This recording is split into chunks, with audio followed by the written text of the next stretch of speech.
on this episode of China Unscripted: pillaging resources, delaying elections, bribing politicians, and other fun ways the CCP is taking over the world.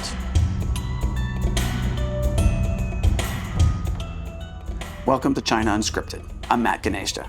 And I'm Shelley John. And unfortunately, Chris could not join us today because I made the mistake of showing him the pocket dimension, and he's now decided to invade, conquer, and establish himself as supreme leader for life there instead of doing the podcast. Such a shame. Well, joining us today is Colonel Grant Newsham, a former Marine intelligence officer and the author of the book, When China Attacks, A Warning to America. Grant, thanks for joining us again. Oh, well, glad to be here. Thank you for having me. Always a pleasure.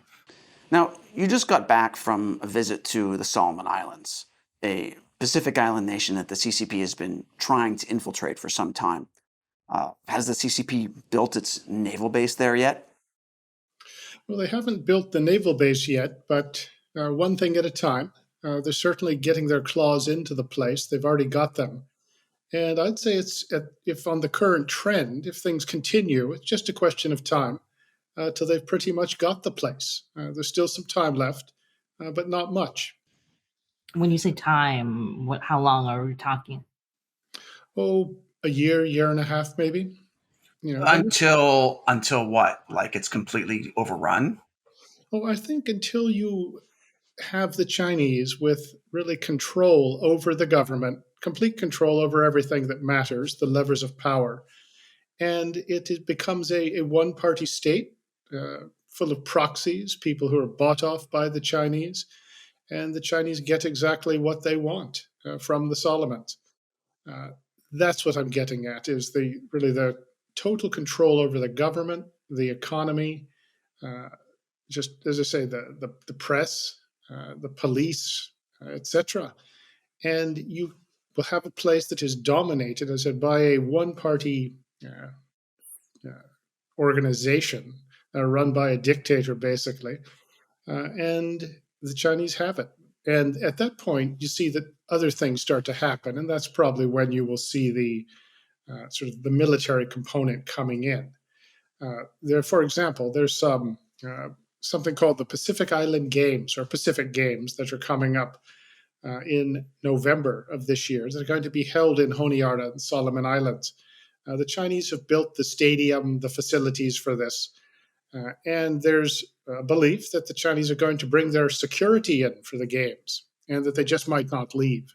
So when the Chinese take over a place, it's often a fairly gradual thing that people, they notice it, but they convince themselves they're not really seeing what they're seeing. And that is what you're seeing in the Solomon Islands, is this gradual, say, takeover of the country. And it's via proxies, it's via Chinese business people on the ground. And the thing that greases it all is a lot of money under the table to a lot of people. And I say that is what we're seeing. When you say it's only going to take another year and a half, how long have they been doing it so far? Oh, it depends on where you want to count. But I would suggest at least for the last 20 years, but in earnest for the fairly recently.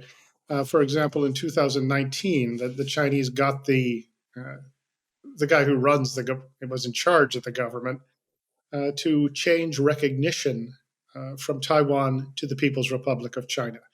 The dictator, Sogavara, the elected dictator, he didn't exactly think that up on his own, but China was pushing for it. But have always been applying pressure, and it starts with a commercial presence, starts with the presence of really Chinese business people, a Chinese community that's very different than the one that had been established there for decades. But it's a new influx of people. This commercial presence leads to political influence, and ultimately it tends to stifle any opposition, any possibility of change. And then gradually you have the government cut deals to allow, as we've seen, potentially the Chinese military to come into the Solomon Islands to protect China's interests. And that's sort of how it works. But it's a steady process. You see it throughout the Pacific region. if not the world. And it follows that predictable sequence: commercial presence, commercial influence, political influence, and then that's always the last stage, but it's there, will be a security and military presence. So the Solomon Islands is, it's a pretty small country. It's in sort of out in the middle of the Pacific. Maybe not the middle. It's kind of, a little closer to Asia, but it's only got 700,000 people. I mean, why does the Chinese Communist Party care about this country? Well, it's location, location, location. It's strategically located. And by a sort of military perspective, it's what you call strategic geography. Specifically, in this case, it's down in the Southwest Pacific to the east of New Guinea. It potentially isolates Australia from any sort of lines of communication, supply with the United States. It cuts Australia off from the rest of Asia if you go up north, but also using it as a place, an operating base. The Solomon Islands is a very good place from which to have the People's Liberation Army operate its own forces and come to dominate the region with a little effort. So it's very good, as I said, for isolating America from its allies and America's allies from America and the rest of Asia. But also you have to look at it as a stepping stone elsewhere into the Pacific, and one more sort of lily pad from which to gradually establish domination and control of the Pacific. In World War II, the Japanese understood this very well, and that's why they made a push to get into the Solomon Islands and did get in. They were preempted by the Americans landing on Guadalcanal, which is the main island of where the capital is in Solomon Islands. And after really can't expect to prevail, we'll be lucky if we do. But it's such an easy thing to go after. And the Japanese didn't do it quite right. They didn't get there fast enough. They didn't go far enough. And if they had, and by that I mean if they had gone just a little farther, if they had gone a little down to the southeast and taken what is today Vanuatu, New Caledonia, they could have completely isolated Australia from the United States, made it very hard for the Americans to fight back up and win. The Chinese understand this. They understand history. They understand geography very well, to their credit. And they are patiently going about trying to establish domination. When I say patiently, that definitely describes it. But when there's an opportunity, they will push. And they saw that in Solomon Islands in 2019 when Prime Minister Sogavare got into office. And they have played that very well, very aggressively. And the thing to always consider with this, however, is that when the Chinese do make a push, and when they're influencing, you always have to ask, well, where's other people? Where are the Australians? Where are the Americans? Where are the Japanese even? And you go to the Solomon Islands and you fairly ask, well, now look, the Americans outsourced their policy to the Australians for 30 years. America didn't even have an embassy there until just a couple of years ago because the Australians had taken care of things. So they told us. After all, they would refer to this part of the Pacific as their patch. Leave it up to us. We understand things down here. Well, go to Solomon Islands and look around and go on the roads, go to the hospital. Just wait till the power goes out and ask, well, what exactly were the Australians doing? I'm not being mean, but I'm just calling it as it is. I would defy anyone to go and answer that question differently. So the Chinese do benefit from not having a whole lot to challenge them when they go into places like this. But they also, as I mentioned earlier, they do benefit from the ability to wield corruption, very effective weapon. By that I once again mean money. And they use it effectively to buy off officials, politicians, and there's no downside to taking Chinese money because it almost never gets revealed. So what you're seeing is this very slow strangulation of Solomon Islands. And the thing is, most people don't want it. The prime minister is extremely unpopular.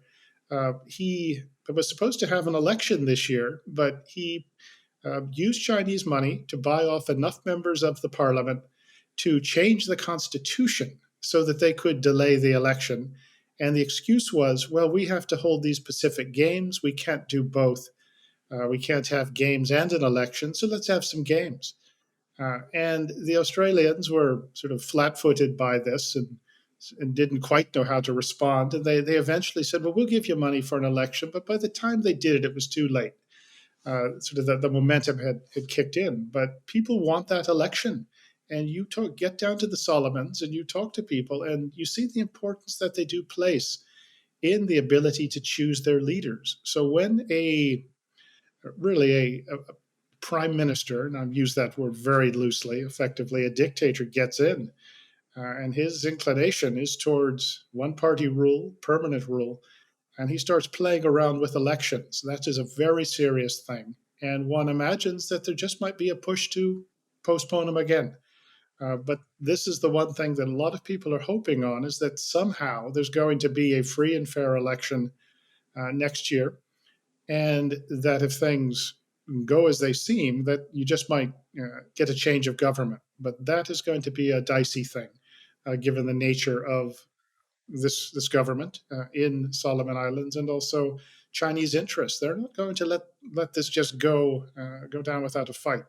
I would expect to see plenty of manipulation and influence, wrongful influence in this election. But that's really the thing that a lot of people are hoping for, is that they can get a change of government consensually. When you say the people, you mean the people in the Solomons?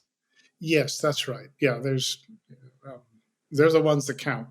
But also outside observers. But we obviously have a very different stake in the matter. People who live there, they're the ones who have to put up with this, who have to suffer through this kind of governance. And they, as I say, just a feeling that you get from talking to a lot of people, and that the election is something that they are counting on. But there is a lot of trepidation about just what the Prime Minister Sogavare is going to try to do to avoid really an accounting at the ballot box. So we'll see how this goes. So when it comes to the people in the Solomon Islands, you're saying that the people you talked to there earlier this month were generally against the CCP. But what about the people who are benefiting from it? There must be some people who are benefiting or getting money or whatever it is, right? Oh, that's always the case. If you look at Chinese influence operations everywhere, it's a relatively small number of people who benefit from what the Chinese are doing, but they're often people with disproportionate influence. And I'd mentioned the politicians who were bought off to allow extension of the postponement of the elections. That's a good example of it. So you don't have to buy everyone; you just have to buy enough of them and the right people. The Chinese have also used their money in sort of the regions. In Malaita province, for example, which is really the most populous of the islands, that they effectively used money for a slush fund that the prime minister used to buy off enough members of the local government to oust the governor, Daniel Suidani, who was opposed to Chinese influence, Chinese inroads into his province. And Mr. Suidani took a principled stand, and he was bought out of office. He was, and not just removed as the governor, but was also removed from his congressional or parliamentary seat by the use of this Chinese slush fund. And the thing is that the amounts of money, the account numbers, the banks, this was all revealed. And nobody did anything. And when I say nobody, you can't expect the government in power to do anything, because that's not how they operate. But certainly the Australians should have done something. Even the US government could have done something. This sort of thing, this sort of use of money, it's against the law. It's also against what are considered international rules and regulations. And the Australians, what'd they do? Nothing. The Americans, nothing. Nobody else did anything. So, as I said, there's really no downside risk if a thuggish government is going to uh, play rough and to also use Chinese money to buy itself into power and to stay there, despite what the vast majority of people might want. And you do notice, of course, that these kind of regimes, they're terrified of real elections, terrified of the people actually having a say, and they'll go to great lengths to try and manipulate the process, if not kill it. Right. So you brought up Daniel Swidani, the former premier of Malaita province, and we had talked about him, I think, last time we had you on, and then afterwards, we had done a campaign on our show to help bring him to the U.S. and talk to congressional officials about the situation there. Um, he is sort of, as I see it, is one of the few uh, politicians who is against the Chinese Communist Party's takeover of the Solomon Islands there. I mean, are there any other people who are kind of against this Chinese influence who are still in positions of power there? Oh yes, there's definitely an opposition. There still is, but it is beleaguered somewhat. Once again, it is that use of money to buy support, and so they say they're beleaguered. And but there is definitely an opposition, and there's hope. Yeah, as I say, when you see these people, when you talk to them, that you realize that there's an alternative to this Chinese domination through their proxies, and there always is in these kind of countries, but they often don't get enough oxygen. They don't get enough support from the free world. But that's the is one hope is that the opposition has a chance if there is a sort of a reasonably fair election. But do keep it, as you've pointed out correctly, that uh, there is a real alternative to this slow strangulation by the Chinese communists in Solomon Islands and in all of these countries. But as I said, these people often don't get the attention and the help that they should get from the free world. Can you, when you earlier were talking about, the Australian government didn't do anything, the American government didn't do anything about that corruption. What should they have done?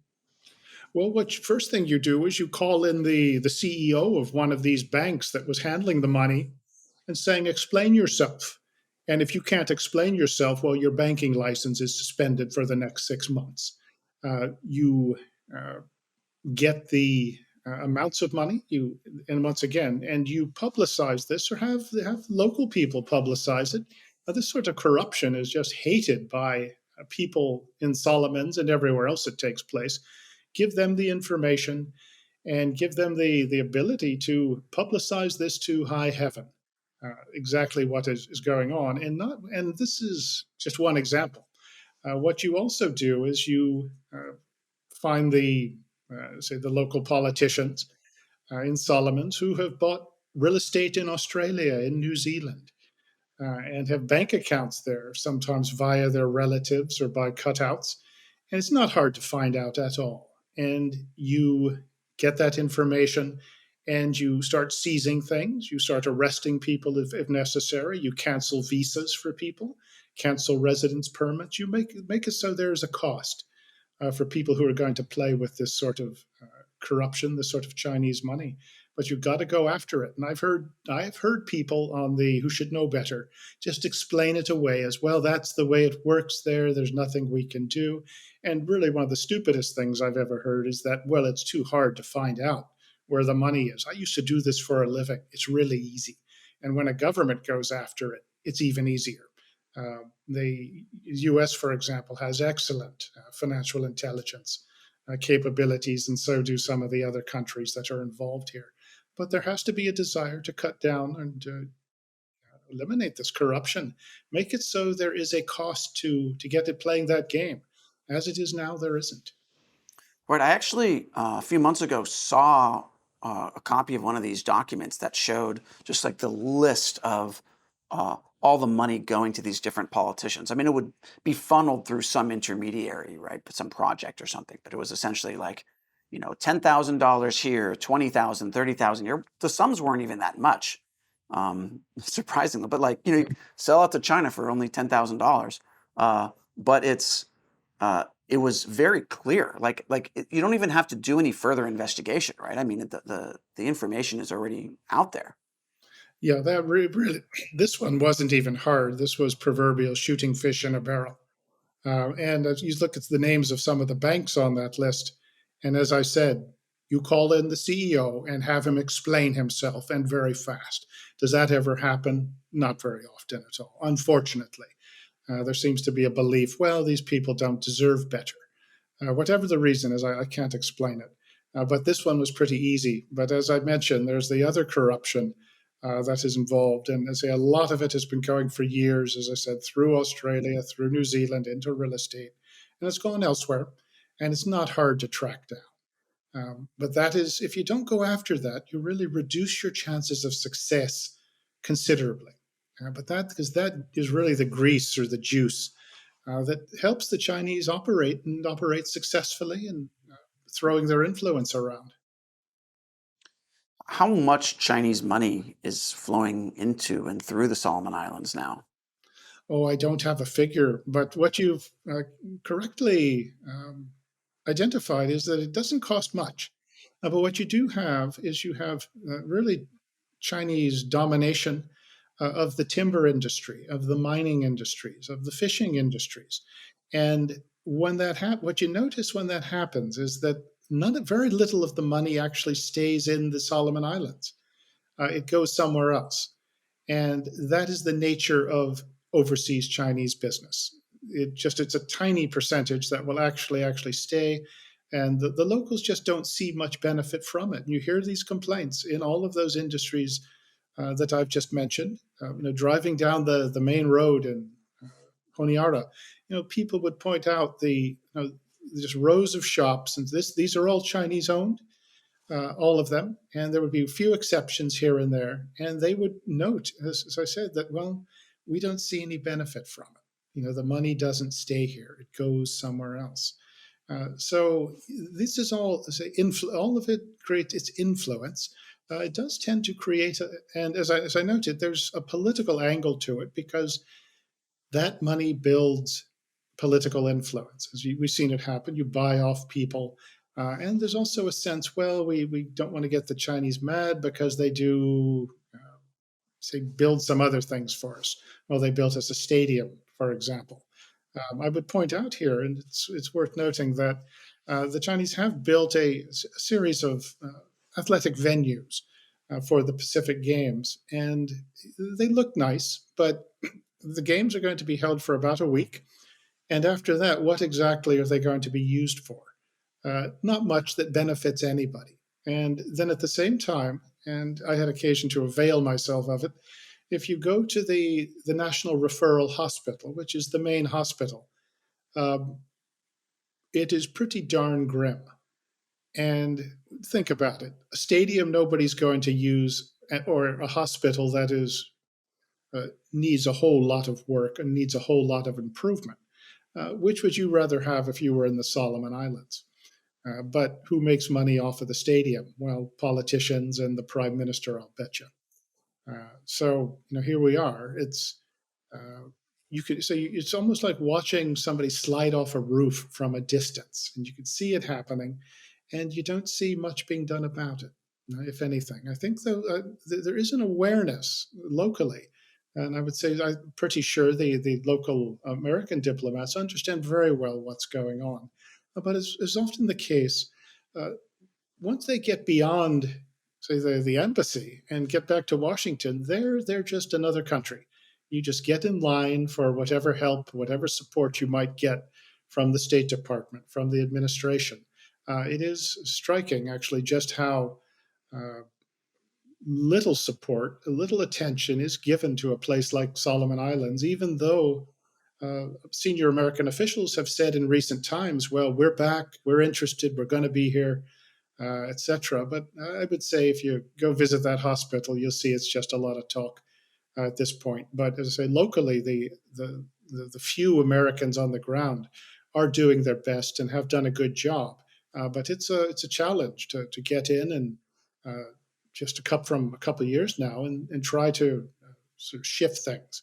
But they, as I done, my impression is that, and I've seen this elsewhere, that in Washington they have some difficulty prioritizing their effort and putting resources where they ought to go and where they could do a lot of good. So, you spent what a week or two in the Solomon Islands. About a week, yeah. And what did you observe that surprised you? Well, one thing that it didn't surprise me was actually how much it seemed like I expected.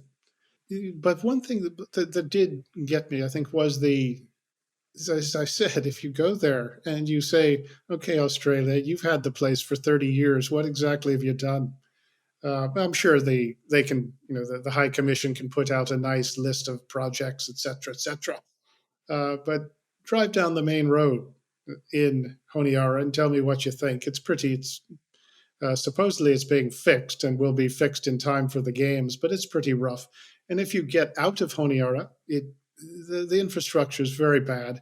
The roads are terrible. The electricity goes off every once in a while. Fortunately, it doesn't stay off for very long.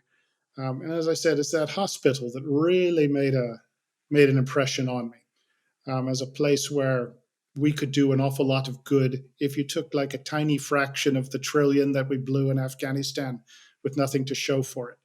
But also, you do got a sense, and this did surprise me because you never quite know. It was really just how I think much support there is for how much liking there is for the United States, and a real sense that, well, we'd like you to be here and do more. Where have you been?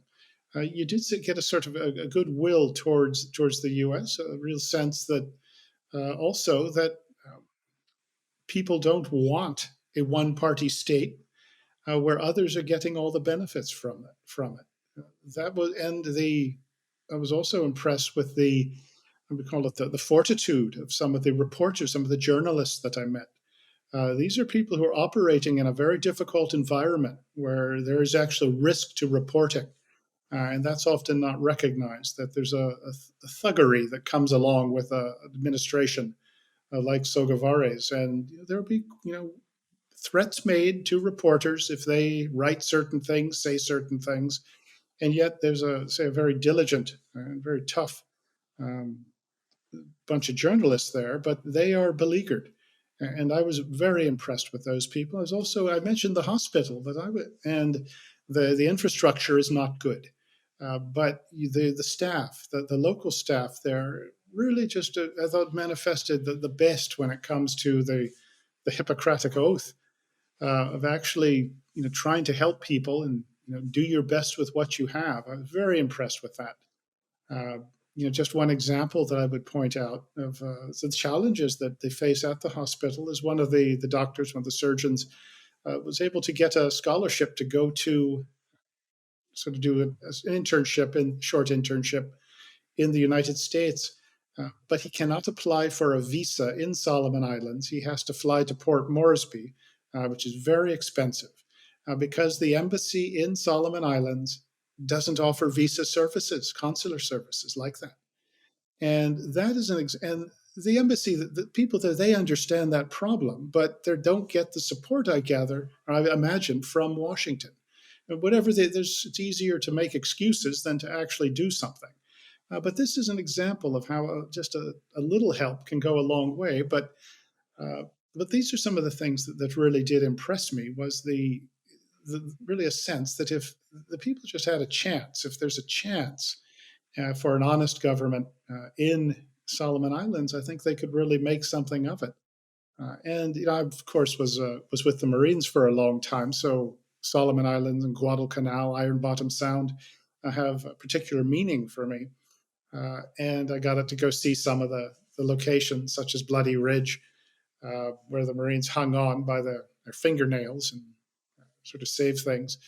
And that makes an impression on you. But also the Marines would not have succeeded without the support of the Solomon Islanders. during that fight. And this, yes, it was 75 years ago, but it's still within living memory for people my age. And in some ways, there's almost a moral obligation to at least show some interest in the place and apply some resources to it, and do something useful for it. And that was one of the impressions that I had of the place. But it is a place where you see the opportunity, and by doing just a few things, you can actually make a difference. What are those things? Well, we've touched on some of them. Go after the corruption, ensure that there are actual elections held.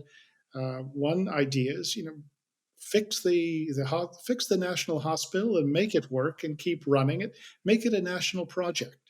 Think about this. One thing in terms of having the money to spend on it, we've got the money. As I mentioned, we blew $1 trillion in Afghanistan with nothing to show. We could rebuild that hospital. We could give it everything it needs, equipment-wise, medicine-wise, all the support. You could have American doctors go out there, new doctors, and say serve 3 years and have your medical school loans paid off or written off. There's ways you could make this a very good operation. Get the Australians in, get the Japanese in on it, and then think about it. If you're in the Solomon Islands and somebody, say, makes you better, makes your relic, cures your relative, keeps you alive, you're going to think about them a certain way, and you're going to think about them differently than the people who built a few stadiums for games that were held 1 week and quickly go into disrepair.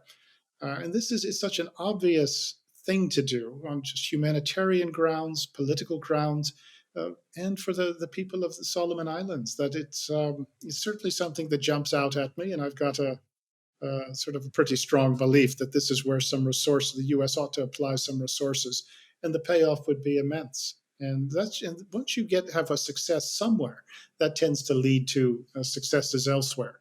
Obviously, you need to spread the sort of medical care throughout the Solomons. That's where telemedicine can work, but also local clinics and facilities. Support those as well.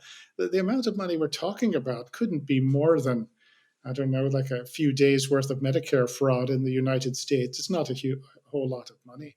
In fact, while I was in Solomon Islands, a congressional delegation came by, and it was on it was Representative Amata Radowagan from American Samoa, and also Representative Neil Dunn from Florida, who was actually a medical doctor. And he had a look at the hospital, and I'm sure he has some similar ideas as the ones that I had. But the diligence of the staff was really impressive. And as I mentioned earlier, the journalists that you talk to, some of the opposition people that have stuck around and are trying to sort of protect freedom in their country. That's impressive to see that, because very often people who have the best opportunities will often head for somewhere else. But you see that a lot of them have stayed in Solomon Islands, and to try and get a sort of a better future for the country. So that was an impressive thing to see. I was kind of shocked when you said that the U.S. Embassy does not give visa services. Isn't that one of the basic things the embassy does?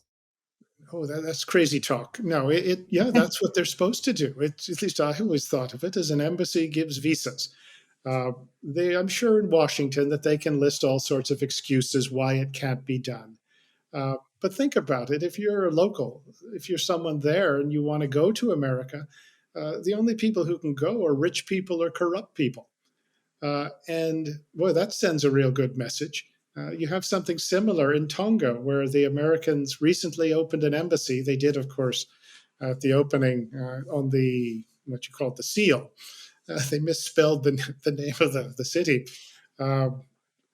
which I'm not making this up, but they too don't offer consular services. If you want a visa and you're in Tonga, you have to go to Fiji.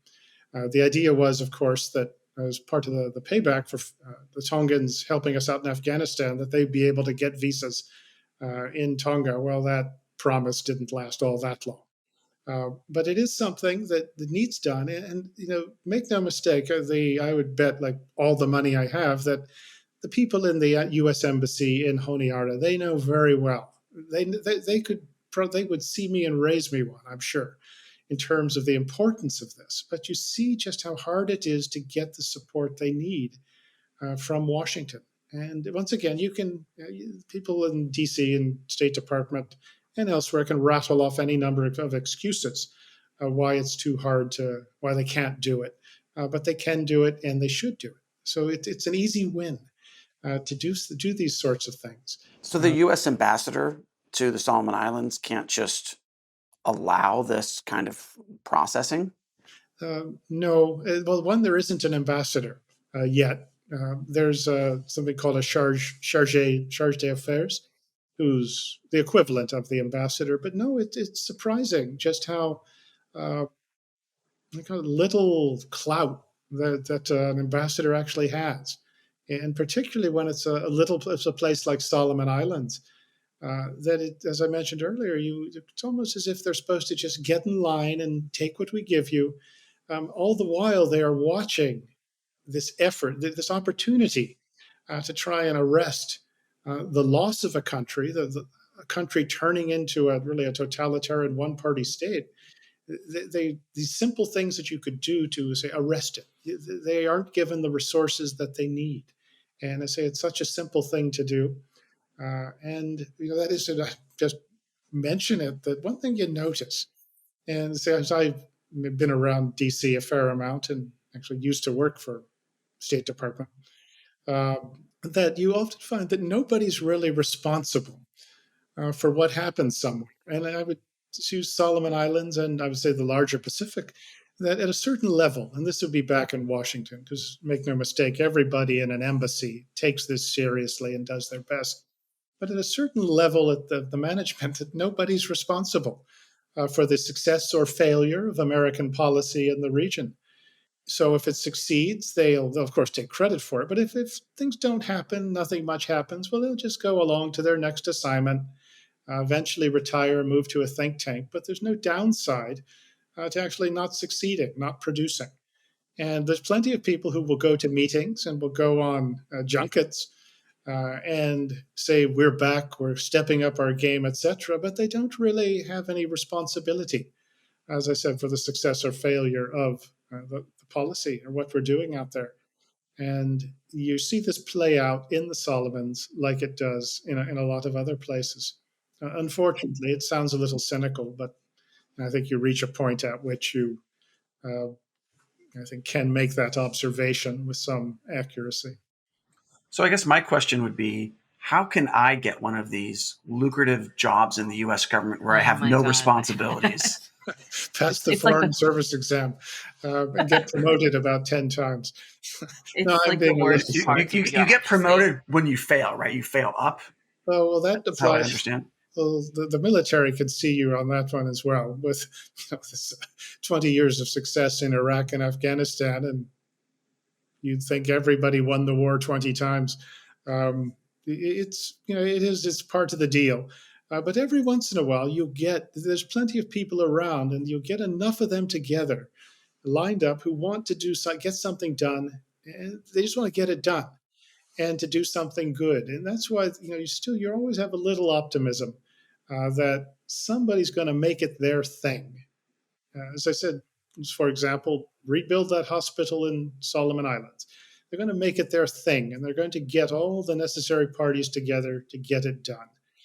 This is a place where the military could have a role in this as well. In fact, speaking of the military, in Indo-PACOM, the Pacific Command, they understand finally the importance of the middle of the Pacific. For many years, they didn't pay any attention at all to it. The interest was all on the edges, Japan, Philippines, Taiwan.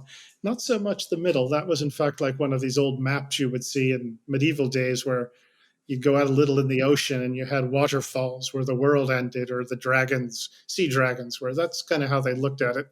But they're paying attention now, and they are trying to be active in the region, even having some small teams here and there. There's talk of getting the civic action teams going again.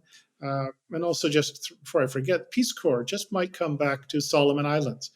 It's wanted there. People want it. Be very popular, and I think if that happens, that's be a very good achievement by uh, some people who deserve some credit for it in U.S. government. But back to the military. Yes, the U.S. the military is doing more things, but what I would suggest is that it's only one part of a larger political warfare effort, and you could have the U.S. Navy sailing around all over the place doing port calls. You could have the Air Force flying and doing some exercises here and there, and you could still lose because you're not paying attention to the political, the economic, the propaganda part of the fight. And propaganda, I use that in the original good meaning of the word, the Jesuit meaning, which is to explain yourself. It can be telling lies, but good propaganda is telling the truth. But you do have to make the effort to explain yourself. So there's this combination of activities that need to take place, and the military is just one part of it. So you could you could get the military part right, and you could still lose because that president of the local representative of the Chinese timber or mining company, who's always on the ground, uh, spreading money around, I would suggest he has more influence than the commander of U.S. Indo-PACOM in most cases. But you've got to be there all the time, and if you're not there, you're not interested. But the military is an important part of it. But we tend to see that they can do more than they really can. One example of how the Prime Minister of Solomon Islands has sort of played the Americans pretty well he's just going to, as I said, he postponed the elections. He's going to hold the Pacific Games. And the Americans have I think they kind of begged to be able to send the hospital ship USS Mercy to be in Solomons when the games are held. So here it looks like, the guy postponed the elections. He's holding these games, and he got the Americans to come. The Americans were desperate to come. We think of it as a success, but others will look at it as a sort of as on a successful move by a potential dictator to get something out of the Americans, while at the same time the Chinese are giving him some stadiums and other things, and he's buying off people right and left. So that's one thing that's coming, but it's an example that the military only gets you so far. That last anecdote about the ship reminds me, Grant. I think we've talked before, either with you or maybe Cleo, about the idea that the Americans and the Australians seem to think that they treat it like Sugawari's the only game in town. Like the only way they can get in and have some influence is to also support the dictator that the CCP is already supporting. That's exactly it. You hear it all the time. Is that he's not perfect, but what else are we going to do? And if we try to sort of assert ourselves, well, it'll just make things worse. Uh, it's you don't want to get him mad, and that's crazy. And you see this a lot.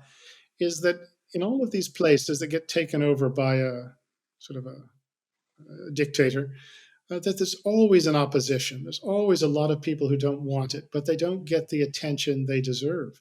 And I've actually heard what you just mentioned, as one of the reasons for not exposing the corruption that this guy has been involved in for a long, long time. And the Australians know about it and they have the details, but they, for whatever reason, don't want to do it because it'll cause trouble.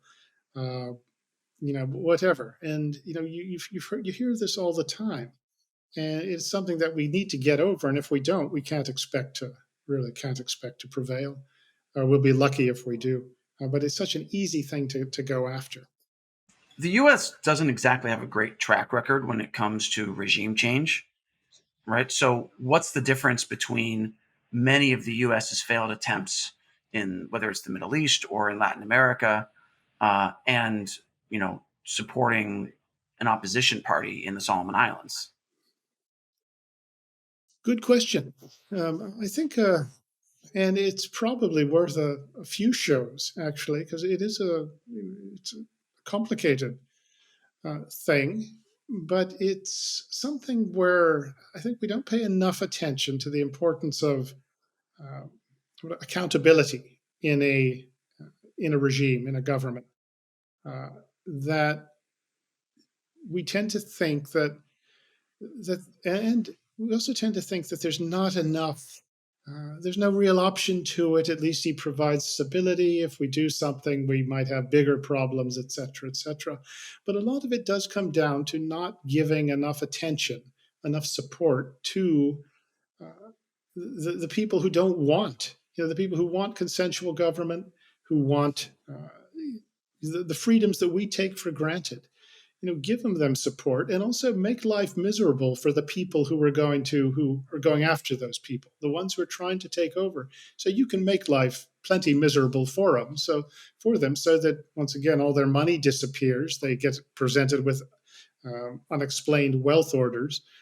There are no visas, no residence cards for their relatives. The only place they can go visit is maybe North Korea or Iran.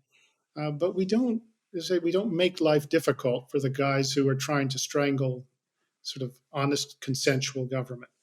And a lot of this goes back to that corruption that I talked to.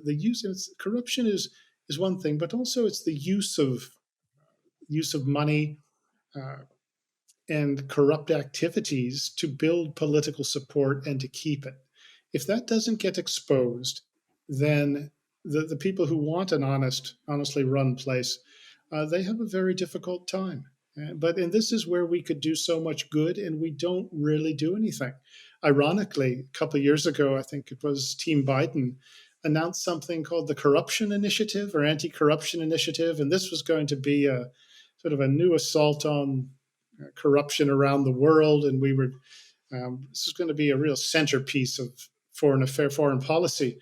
Well, you haven't heard much of it, but and you kind of knew at the time it was announced it was going to be a handsome press conference, but that's about it. And I'll bet most people don't even remember hearing about it. Well, I noticed it, but you do have to go after that sort of thing. Make life very difficult for people who are going to try and, as I said, snuff out freedom. And of course, there's inconsistency is a permanent part of foreign affairs and probably always has been since caveman days, I should imagine. So you are going to find circumstances where you have a choice between a not so good guy and a really much, much worse guy. And that is part of the game. But there are places where you can do a lot of good. And you don't have to make those difficult choices, but you have to stand up and make it very clear what side you're on and what sort of behavior that you will accept. And as I said, there has to be some downside risk to the corrupt thugs who want to run things. One sort of advantage of being a little older now is that you actually have been around long enough to see some things that look pretty familiar. And what's going on in Solomon Islands actually reminds me of when Robert Mugabe was able to really get his fingers around the Zimbabwe's throat and take over the whole thing, get complete control of it after Zimbabwe became independent in 1980. But you're seeing it's very similar. And let me describe that. Is Mugabe, he got he sort of subverted the courts. Then he got the police completely under his control. He made sure that every election was never free or fair and that he won all the elections. He intimidated the press so they could do nothing. He got, ironically, the Chinese to come in and build stadiums and do other things, got the North Koreans to. And he was also incredibly corrupt. And his wife, Sally, was even worse. And this was all, and there was always the use of violence, the actual use of violence, the threat of violence to stifle the opposition and kill it if necessary. And you saw that, but you also saw in Zimbabwe's case, it was the British who let him get away with it. Because they didn't want to make him mad. It could only be worse. And if they challenged Mugabe, you don't want to make him mad. There was even a belief. Well, he was taught by Jesuits at his rural school, so he's kind of a Christian, which is something you also hear about the Prime Minister of Solomon Islands, who's a Seventh Day Adventist. Oh, he's a Christian, so we don't really worry about it. But also, I said the British let this happen as this throttling, stilettoing of consensual government, democracy, freedom took place in Zimbabwe. And the British even said, well, don't worry about it. We can control him. We know enough about him. And he has allowed us to have our military advisory team there. Yes, he's let the North Koreans in to train his army, but we're there too, so we can keep an eye on things. So don't worry about it. And the Americans kind of let it go as well. And then by the time they finally, after about 20 years, even though it should have taken about 20 minutes to know what Mugabe was up to, the Americans and the British finally put some sanctions on. By that point, Mugabe was totally in bed with the Chinese, and they supported him until really his last days when they replaced him with another guy, because he had sort of outlived his any usefulness for them, and even the long-suffering people of Zimbabwe couldn't handle him anymore. So the Chinese just replaced him with somebody else. Now, Right. I mean, to his credit, though, Mugabe did make all of his citizens billionaires. well, he did. I in fact I think I still have an account in the post office savings bank down there, which may be worth $10 trillion by now. 10 trillion Zimbabwe dollars. That's correct. That's the problem. Yes. And it's worth how much now? Okay, so here's my last. But now, and Mugabe did have an advantage that Sogavare didn't have, is that Mugabe basically had an army, and he had a guerrilla force, which was as well that he used. So that's a little different. But Sogavare, the Prime Minister of Solomon Islands, has recently asked to have an army. And I gather the Australians are thinking of helping him out on that, amazingly enough. Because if they don't help him out, of course, the Chinese are going to help him out. So, of course, the Australians should help him get an army. Yeah, just as Mugabe used the North Koreans and used the British, well, it looks kind of similar that he just might use the Australians and the Chinese to do it in Solomon Islands. But back to this very long-winded comparison, but I've laid out how Mugabe got control of every lever of power and influence and used violence to just turn it into a one-party state run by him. And you see something similar, here in Solomon Islands. Well, elections are pretty dicey now. Was able to get the parliament to change the constitution, so you don't have to have elections on schedule. Well, if you can change them once, you can probably change them again. There's some concern that the courts are being influenced. The press is under pressure, as I mentioned. The police as well. That's iffy now. The Chinese are all over the place, and once again, building stadiums, etc. He says he wants a military as well. And then the corruption that is part and parcel of this, that is known. Everybody knows it. I mean, even, just the few minutes I was in the Solomons, people would say, well, he has this many houses and his wife has this and that, and everybody knows it. And yet the countries that could do something about it don't do anything about it. And you hear, once again, these sort of excuses for it all. And in a sense, well, we can control it. It would just be worse if we do anything. So let's not do anything. And meanwhile, the sides that will play rougher, the Chinese have the advantage, as does the dictator. But it's something you say you see the similarities, and you can watch. You know what's going to happen if this isn't stopped. And the opposition needs support and attention. There was always a real opposition to Mugabe, at least at the beginning. And it never got the attention it deserved. The idea is, well, this is the best that these people can do. Well, it wasn't the best they can do, but they paid for that sort of Western condescension with 37 years of misery that's still going on. It's interesting you're making this comparison with Mugabe, because I think a lot of times the excuse for ignoring the things that the CCP is doing foreign policy-wise overseas, with things like the Belt and Road and things like what they're doing in the Solomons, is that, well, they're not exporting their authoritarianism. They're just doing economic things, like they're just doing business, etc., etc. But from what you're saying, it seems like it's pretty clear that this is actually them exporting authoritarianism. And even recently, there was like I think a report in Axios that was looking at a school in Tanzania that was educating African leaders. That was where the CCP was explicitly doing things like teaching them how to have essentially like a one-party state, how to like elevate their ruling parties above the government, etc., etc.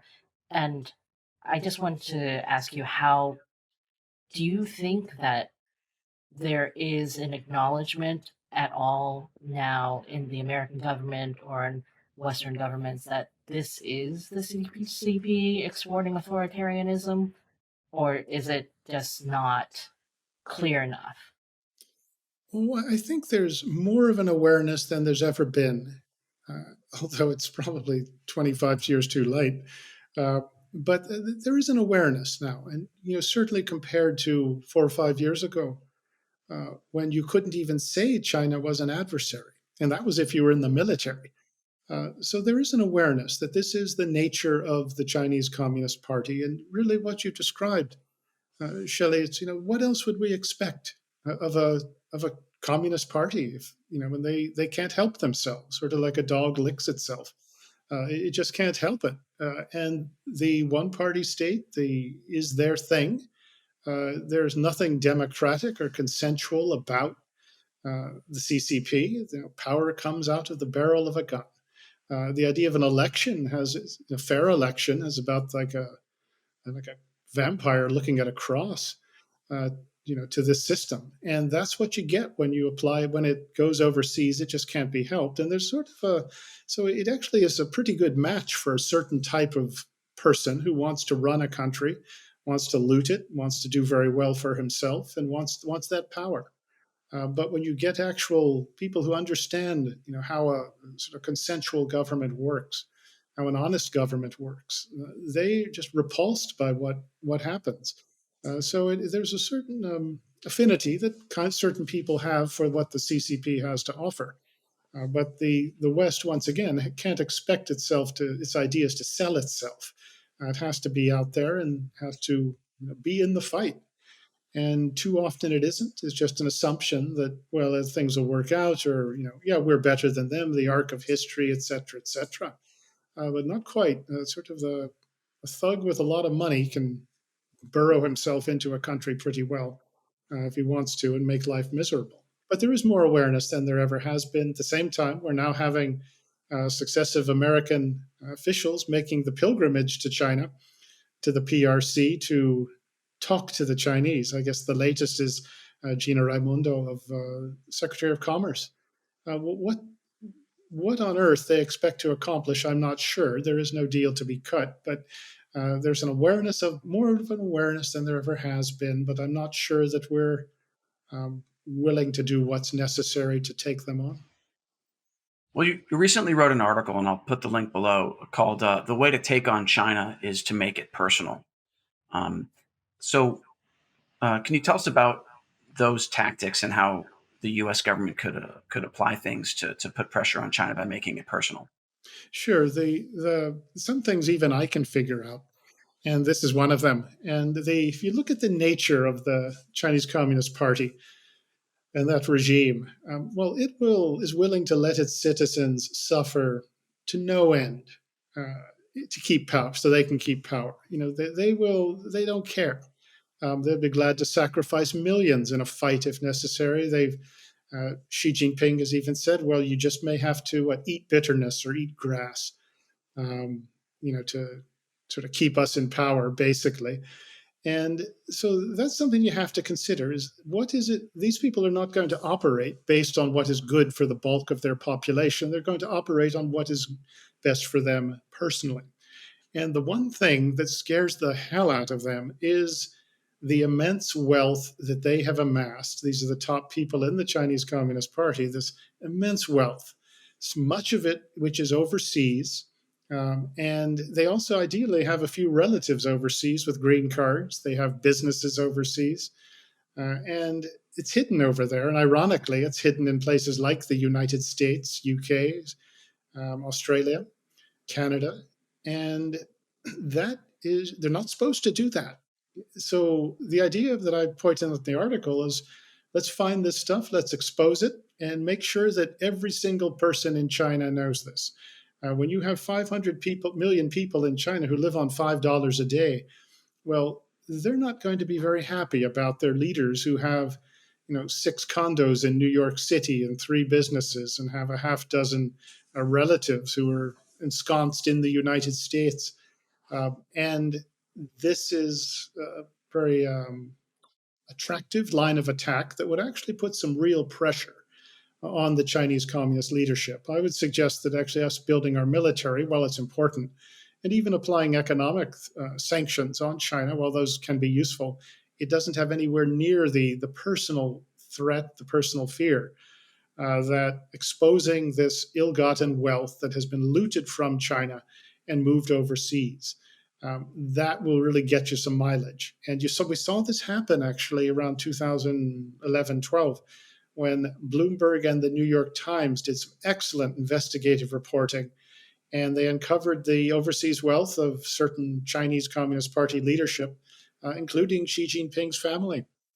And this is one thing that really infuriated and scared the top dogs in the CCP.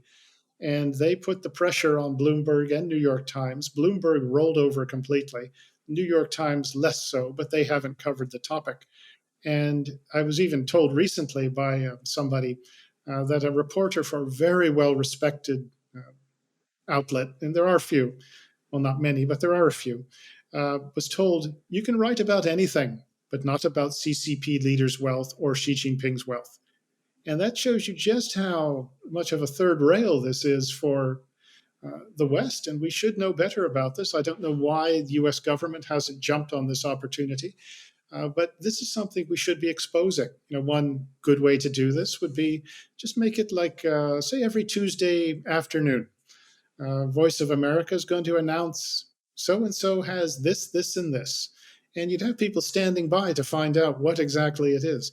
And so it's one thing for these the top people in the Chinese Communist Party to explain China's problems as the West picking on it, America trying to contain it, the century of humiliation, et cetera, et cetera. And it's another thing to explain personally why you have all this loot stashed overseas. Put them in that position. But otherwise, I'm not so sure that we are able to apply enough pressure to really shape behavior. But this is one thing that these kind of people don't like. And not just in China, but you see this in every dictatorship. The top people live very well, and they don't like it when it's exposed. When the Panama Papers were released in 2016, China responded similarly, as some of the top people had companies that were exposed.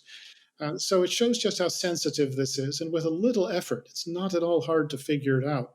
If good investigative reporters could do it, just one occasion, think of what more investigative reporters could do, or think of what a government could do. And this is one area where we do have some very good resources. For some reason, we don't play this game. We don't play this card, and it's a mystery to me why we don't.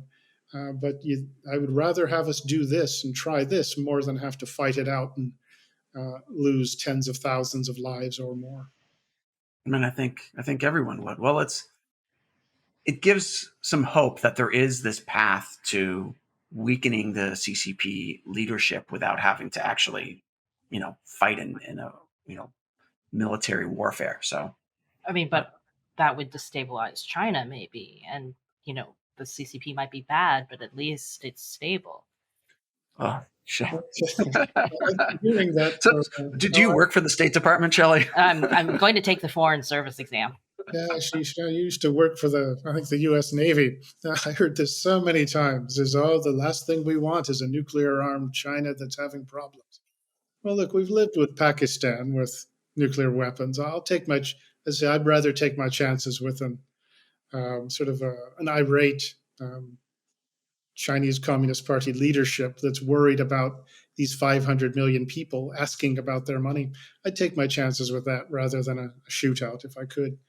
So hopefully we'll wise up. But I mean, it's so easy and it's so could be so productive. But who knows? Maybe one of these days. It seems like it's similar to the idea behind the Magnitsky sanctions, which is the idea that you're going to target the personal wealth of these corrupt officials, but you don't even have to sanction them. In this case, you're just saying just expose what they have. That would be enough. The McGinsky sanctions potentially are good, but you've got to really do them right, and you have got to play really rough. They're kind of just a pinprick, but this would be a good one. And in fact, if you could get, I really like that idea of releasing it at a certain time of the week, and everybody knows it, and you're just standing by to see what juicy stuff we've got now. And also, you might, as part of the deal, start seizing some of these assets that you've got your hands on. After all, Chinese people are only allowed to move $50,000 in convertible currency in dollars out of the country every year. So when somebody's buying, say, a house in Hancock Park, LA, for $3 million, well, by definition, that's money that shouldn't be coming out of China. So we would just be helping them out, enforcing their laws if we did this. But there's all sorts of opportunities for any reasonably competent political warrior. I mean, Xi Jinping is running an anti-corruption campaign. Yeah, maybe we should just let Xi Jinping handle it. Yeah. That was not where I was going with that. Well, at any rate, I think those are great ideas. And again, we'll put a link to the article below. And Grant, remind our viewers where they can follow you or learn more about what you're working on. The tough question here. I'm on Twitter. It's at Newsham Grant. Also, I have a website that links to all of my stuff, and it's www.grantnewsham.com. And a lot of my work is at Center for Security Policy as well, and I'm easily found on the internet. And I also wrote a book that you all were kind enough to let me talk about a while back. It was published in March, called When China Attacks, which is my take on things Chinese, based on 40 plus years of looking at the subject. So it's an excellent read. I highly recommend it. So that's a few places I can be found. Okay, great. Well, thank you so much, Grant, for joining us again. It's always a pleasure to have you on. Well, thank you very much. I always enjoy it. Well, so I'm both hopeful and whatever the opposite of hopeful is. Isn't that every? It's every podcast. Well, it's like the CCP has basically taken a democratic nation and they've just like squashed it completely so they can have like a strategic military forward operating base. I mean, they've literally corrupted it. Yes. Right? Yeah. I mean, the thing is that it seems so obvious when you look at a case like the Solomon Islands, and the scary thing is that it's taken really, I know Grant said if you look back you could say it's taken 20 years or you could say it's been since 2019, but like if you give them a few years before 2019, let's say they started bribing Sotovari like before you became prime minister, you're still looking at it's taken less than 10 years Right. for it to get to this place. Like it's taken like it's 5 years now, so it'll take 7 years to completely turn a country authoritarian. And it's a lot less time than, for example, the U.S. spent in Afghanistan, which was 20 years. And the reason I bring that up, not just because Grant brought up Afghanistan, but because like the CCP is able to do real regime change, long lasting, in just 7 years, and they're really good at it. Right? I mean, the downside is that they're horribly corrupt and they completely destroy any semblance of democracy. Right. But they do it fast and efficiently. Is that what you mean? Exactly. I mean, doesn't everyone admire how authoritarians can really just get stuff done? I think they do. You know, make the trains run on time, build high rises, and everything. And build stadiums. I do think that there's something in what Grant said about like building hospitals and things like what's sad is that it seems like it would be so easy for the, you know, the US government or US aid or the Peace Corps. So easy to do it. Yeah. And it almost seems like I feel like we should start a GoFundMe to build a hospital to help the hospital in Solomon Islands because I have more like confidence that our viewers could step up. Then the U.S. State Department. Yes, yes. Then the U.S. State Department. That's how crazy that is. Or Grant's whole thing about can the U.S. government expose all the foreign assets that CCP officials have in the U.S. and stuff like that, or the Yes. British Virgin Islands, Right. or what the Cayman Islands. Yes, they could, but again, I have more confidence that like we could crowdfund that effort on China Uncensored than the U.S. State Department being willing to do that. Which is to say, you guys are awesome. So thank you for watching. It's always a pleasure to... Wait, I kind of said that weird. And this is how we go off the rails at the end of every podcast. I miss Chris. I really hope that he comes back to the podcast after he's finished establishing himself as supreme leader of the pocket dimension. I hope so too. I mean, it should take him less than 7 years, right? If he does it the CCP way. Right. And of course, it's another dimension, so it could be even faster. Oh, that's true. Could just be minutes for us. Yeah, but it's at least nice to know that you and I can go off the rails even without Chris. No, it's a China Unscripted secret sauce. Thank you for watching. Once again, I'm Matt Ganezda. I'm Shelley Chow. See you next time.